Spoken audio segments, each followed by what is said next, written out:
These are the top 10 stories on TV Platinum. On number 1, high-level consultations are ongoing within the People's Democratic Party (PDP) to persuade former President Goodluck Jonathan to return as the party's presidential candidate in 2027. Meanwhile, presidential aspirant Dr. Gbenga Olawepo Ashim has faltered the party's zoning of the ticket to the south, insisting the final decision rests with the National Convention and not the NEC. The party leadership, however, dismissed speculation that zoning was done to favor FCT Minister Nyesom Wike, stressing it was designed to strengthen the PDP and ensure stability. On number 2, former governor of Kaduna State, Nasir El-Rufai, says he has no interest in contesting any political office in the 2027 elections. Speaking in Kaduna while welcoming defectors into the African Democratic Congress, El-Rufai explained that his return to politics is purely to support credible leadership and not personal ambition. He recalled that after leaving office in 2023, his original plan was to step away from partisan politics altogether. On number 3, the Academic Staff Union of Universities (ASU) is set to hold congresses to determine its next line of action following nationwide protests on Tuesday. The federal government is scheduled to meet union leaders today to address long-standing demands, including the renegotiation of the 2009 agreement, while the Tinubu administration earlier released 50 billion naira to settle earned allowances.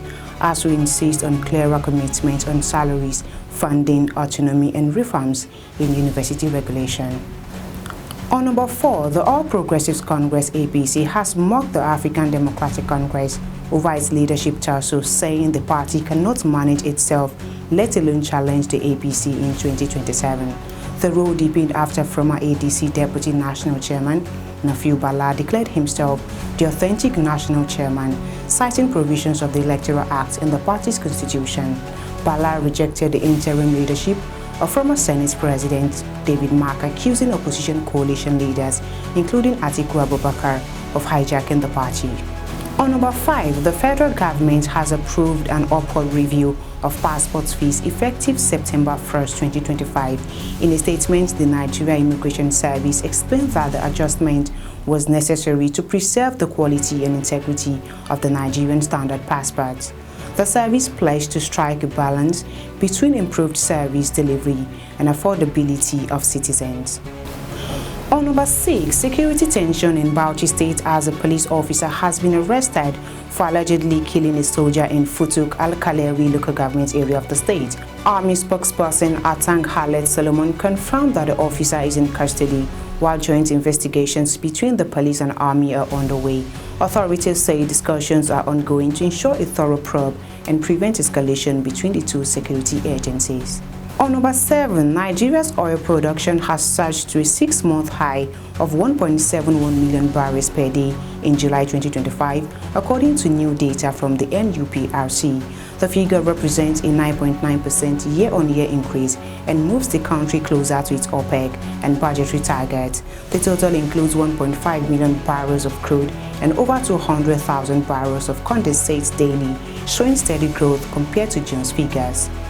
On number 8, the Independent National Electoral Commission and the Inter-Party Advisory Council in Cross River State have pledged to strengthen collaboration for credible elections.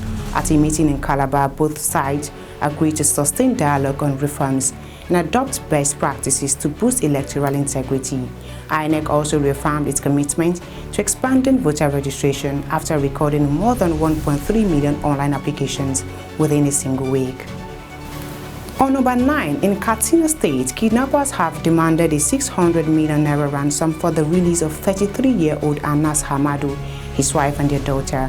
The victims were abducted at their home in Filin Canada quarters, Kofar Kaura, during an early morning attack on Tuesday. The gunmen also killed a vigilante during the operation.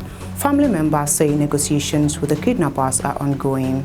And lastly, Africa's richest man Aliko Dangote has signed a landmark of $2.5 million agreement with the Ethiopian government to build a fertilizer plant in the Somali region. Dangote will hold a 60% stake, with the state-owned Ethiopian Investment Holdings retaining 40%. The plant, expected to be completed in 40 months, will produce 3 million tons of fertilizers annually, boosting Ethiopia's food security drive and reducing import dependence. And that's the top 10 stories on TV Platinum. I am Hakima Dada. Do well to subscribe to all our social media platforms for more news updates. Thank you for watching and bye for now.